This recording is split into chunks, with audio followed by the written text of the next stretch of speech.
Attorney General Merrick Garland announced that he has appointed a special counsel to oversee the Justice Department's investigations of former President Donald Trump. And Trump has responded by spending the last few days whining that he's a victim of political persecution. For more on this, it's time for a closer look. If you watch this show, I'm sure you're aware that Donald Trump announced his third run for the presidency last week. In fact, if you watch this show and somehow you were unaware of that fact, I would like to know who you are. I mean, this show is basically the local news Santa tracker, but for Donald Trump. Point is, you know he's running again, but I still feel like I might have to tell you because it just seems different this time. For example, you may have noticed that Trump's message and even his demeanor during his announcement were quite a departure from his first run back in 2016. Let's compare the central themes of his first campaign from 2016 and this one. I alone can fix it. I'm a victim, I will tell you. I'm a victim. Quite the hero's journey. He went from I alone can fix it to I am a victim. That's like Superman flying into a bank to stop a robbery only to come out with his underpants on his head crying, "There were like 5 bad guys in there! Why didn't anyone give me a heads up?" Seriously, who is this message supposed to appeal to? Does Trump think people will vote for him because they feel bad for him? I wouldn't be surprised if his first campaign ad was one of those ASPCA commercials, except instead of your money going to animals, it goes to him in the arms of an angel, so true, so true. You know, I met an angel once. He was an ethereal being of pure energy and light. Big angel, strong angel. Came out to me, tears pouring down his glowing, radiant angel face, and he knelt down next to me, and he laid his hand upon my shoulder, and he said to me, "Donald, wake up. It's Rudy who fell asleep during the meeting." And I said, "I was wondering why my angel smelled like Scotch farts." Anyway, click here to donate. Someone get this dog away from me. By the way, if you thought the contrast between those two speeches was striking, you're not the only one. Even Fox Business noticed the difference during an interview with Trump's daughter-in-law, Lara Trump, who seemed caught off guard by the question. I have to say that there wasn't a great reception to the speech last night. Not a single elected Republican official was there. How do you feel about it? You were there, so I'm sure you're very supportive of your father-in-law, but those of us on the outside looking at it, it didn't seem that he got the old magic. You know what I mean? Oh, well, I highly disagree with that. Wow, if you're a member of the Trump family, you are not used to getting tough questions on Fox Business. That's like Ryan Gosling getting grilled on the red carpet. Really, Ryan? A white tux? Are you attending the Golden Globes or catering them? You burnt. You could tell she was unprepared for such a hostile reception because she did that awkward chuckle halfway through the question, like your mom passive-aggressively fighting with your dad at Thanksgiving. Honey, is this turkey intentionally dry? Because if so, well done. That's funny, Richard. The way you were flirting with Marie, I assumed you liked dried up old birds. Richard, you burnt. But that is the core of Trump's message and of GOP ideology, performative victimhood. And that fake victimhood only got more ridiculous on Friday when the Attorney General Merrick Garland announced that he was appointing a special counsel to oversee the department's investigations of Donald Trump. I'm here today to announce the appointment of a special counsel in connection with 2 ongoing criminal investigations that have received significant public attention. The first, as described in court filings in the District of Columbia, is the investigation into whether any person or entity unlawfully interfered with the transfer of power following the 2020 presidential election or the certification of the Electoral College vote held on or about January 6, 2021.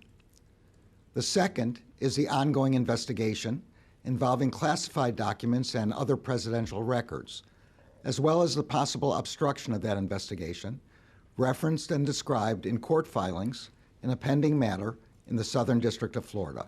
I like how he never says Trump's name once in that clip, but you know who he's talking about. Garland couldn't have been any more specific if he tried. I am here today to announce the appointment of a special counsel in connection with an investigation into whether presidential records were illegally retained by any individuals, specifically sweaty, loudmouth real estate moguls from New York who own chintzy resorts in Palm Beach and don't know how to close an umbrella. It's back, baby! The umbrella video is back! Jack, you run again, we play the umbrella video again. Them's the rules.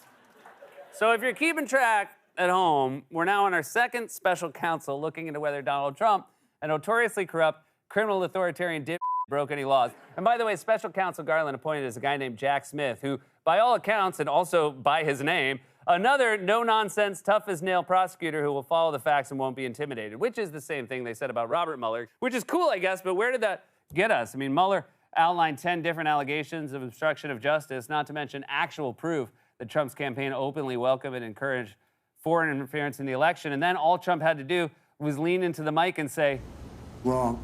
and that was it. By the way, that's what we here at Late Night call another classic vid. Classic vid.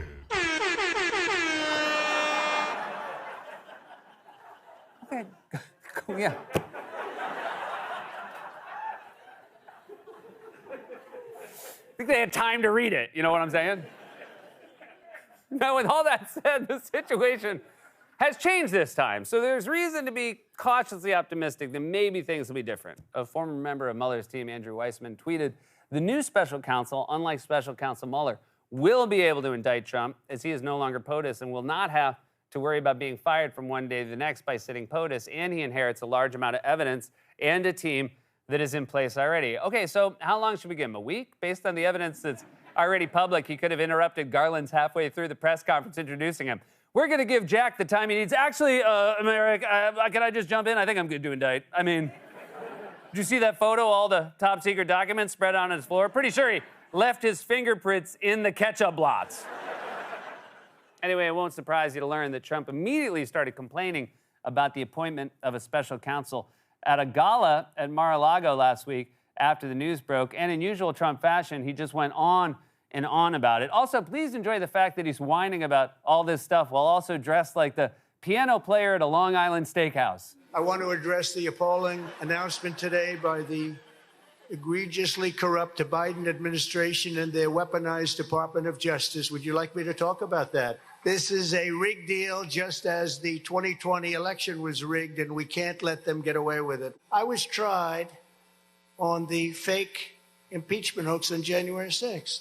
And isn't this sort of like double jeopardy? In the old days, they used to call it double jeopardy. Why aren't they investigating all of the other presidents that preceded me? All right, enough talking. It was 5 o'clock. Oh, and also, do you want them to investigate all of the other presidents? All 44? Why aren't they investigating William, the refrigerator Taft, or Groveland, Grover, Cleveland, or Lion Lincoln, Lion, Abe Lincoln? What's under that hat? I've said it for years. Look under the hat. Nobody listened to me. Nobody looked under the hat. You don't think he smuggled documents out of the White House in that giant hat? I guarantee you, if you lifted that hat off his dumb head, you'd find an old Civil War document that says top secret. In defense of Trump, I do think it must have been a little suspicious when Lincoln started wearing those giant hats one day. I don't want to spread any rumors, but come on, if your buddy Dale suddenly started showing up to work in a stovepipe hat, you would think something was up. Psst, hey guys, want to know who took all the free pizza from the conference room? Dinner for a week, baby. Get out of here, Dale! We all know it was you. You stink like pepperoni. Now, as we told you last week, Trump's announcement speech was so boring, even Fox News cut away from it before it was over. And then on Friday, just to add insult to injury, the same thing happened to Trump again, except this time it was on C-SPAN. In Afghanistan, when I was in charge, we didn't have one killing. Think of it. In 18 months, not one of our soldiers were killed. And then you look at Chicago and you look at other things. Former President Trump has moved on to other topics. We'll take this opportunity to move on with our program schedule. I would say C-SPAN just you burnted Trump, but they can't afford the graphics. Even C-SPAN cut away. This is the network famous for showing wide shots of empty chairs that even they were like, this is boring. You know how bad your speech has to be for C-SPAN to cut away from it? You know what their program schedule was that they had to get back to? An old man silently doing the crossword by himself for 6 hours and then falling asleep. If our laws are to have any meaning at all, then obviously Donald Trump should be indicted. It shouldn't take 6 years and multiple special counsels to do it. And we certainly can't wait for the Republican Party to finally decide if they're willing to turn on Trump, because while Republicans are engaged in a family feud trying to decide if the price is right, our democracy is very much in jeopardy. Oh, boy.